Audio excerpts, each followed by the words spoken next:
ইয়াজিদকে কেন্দ্র করে অনেকে আমির মুয়াবিয়াকে গালি দেয়, নাউজুবিল্লাহ পড়াই দেয়। ইয়াজিদ কুলাঙ্গার ছিল, তাতে কোনো সন্দেহ নাই, কিন্তু তার জন্য তার বাবাকে দোষারোপ করা যাবে না। তিনি তো নবীজির সাহাবী ছিলেন। সুবহানাল্লাহ পড়েন। সাহাবায়ে কেরাম সম্পর্কে আমাদেরকে ভুল ভাল তথ্য মাথায় ঢুকিয়ে দেওয়া হচ্ছে। মানুষ আজকে সাহাবায়ে কেরামদের সমালোচনা করা শুরু করেছে, নাউজুবিল্লাহ পড়েন। অথচ সাহাবায়ে কেরামদের সমালোচনা সম্পূর্ণ হারাম, করা যাবে না, এটা ঈমানের ব্যাপার। কথা বলে ঠিক কি না? ইয়াজিদের বাবার নাম হলো আমির মুয়াবিয়া। কি নাম বলেন? আমির মুয়াবিয়া রাদিয়াল্লাহু তাআলা আনহু ইয়াজিদের বাবা ছিলেন। তিনি নবীজির সাহাবী ছিলেন এবং তিনি কাতিবুল ওহী ছিলেন, ওহী লেখক। আজ থেকে ১,৫০০ বছর আগে নবীজির কাছে যে ওহী আসতো, কোরআন আসতো, এ লিখে রাখতেন সাহাবায়ে কেরামের মধ্যে ৮ জন সাহাবী। কয়জন বলেন না? ৮ জনের একজন ছিলেন আমিরে মুয়াবিয়া রাদিয়াল্লাহু তাআলা আনহু। ইয়াজিদকে কেন্দ্র করে অনেকে আমিরে মুয়াবিয়াকে গালি দেয়, নাউজুবিল্লাহ পড়াই দেয়। ইয়াজিদ কুলাঙ্গার ছিল, তাতে কোনো সন্দেহ নাই, কিন্তু তার জন্য তার বাবাকে দোষারোপ করা যাবে না। তিনি তো নবীজির সাহাবী ছিলেন। সুবহানাল্লাহ পড়েন। আমিরে মুয়াবিয়া রাদিয়াল্লাহু তাআলা নবীজির জলিলুল কদর সাহাবী ছিলেন। দেখেন, ইতিহাস যদি চর্চা করেন আপনি দেখবেন আমিরে মুয়াবিয়ার সাথে হযরতে আলী রাদিয়াল্লাহু তাআলা আনহুর সাথে যুদ্ধ হয়েছে, দ্বন্দ্ব হয়েছে। হযরতে আলী রাদিয়াল্লাহু তাআলা আনহু তিনি ছিলেন নবীজির চাচাতো ভাই।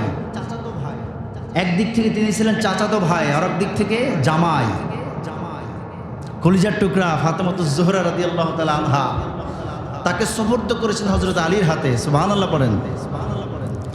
হযরত আলী রাদিয়াল্লাহু তাআলা আনহু এমন একজন মানুষ ছিল যার সম্পর্কে বলা হয়েছে, নবী সাল্লাল্লাহু আলাইহি ওয়াসাল্লাম ইরশাদ করেছেন, আনা মদিনাতুল ইলম ওয়া আলীয়ুন বাবুহা।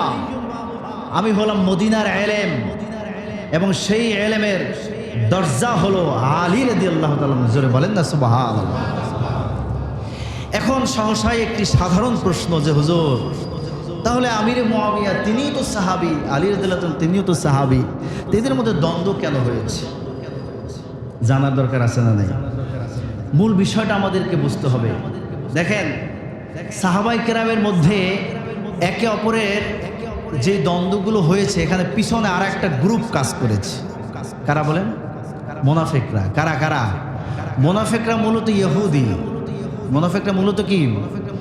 তৎকালীন যে মুনাফিক সর্দার ছিল আব্দুল্লাহ বিন সাবা, এই সাবাই চক্র, এই সাবাই চক্র ছিল ইসলামের তৃতীয় খলিফা হযরতে ওসমান গনি রাদিয়াল্লাহু তাআলা আনহু।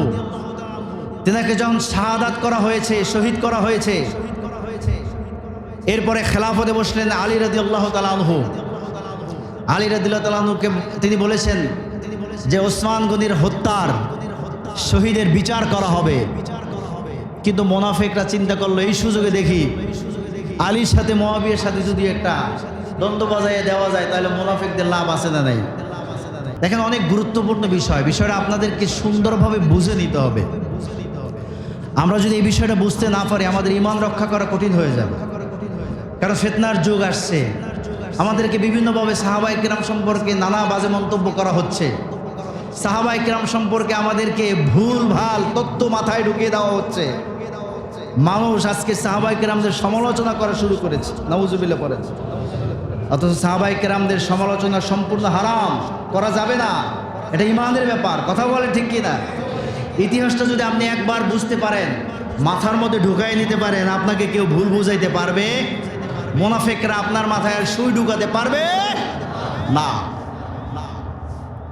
গভীর মনোযোগ দেন। হযরতে আলী রাদিয়াল্লাহু তাআলা বলেছেন, ওসমান গনির হত্যার বিচার আমি করব, হ্যাঁ, তবে আমাকে একটু সময় দাও, সুষ্ঠুভাবে তদন্ত করব, এরপরে আমি বিচার করব। কিন্তু মুনাফিকরা করলো কি? হযরতে মুয়াবিয়াকে যায় বোঝানো শুরু করছে যে আপনি তাড়াতাড়ি আলীকে বলেন সেজন্য ওসমান হত্যার বিচার এখনই করে। সে বিলম্ব করতে চাচ্ছে, সে ক্ষমতা লোভী। নাউজুবিল্লাহ পড়েন। যারা বলেন না নাউজুবিল্লাহ।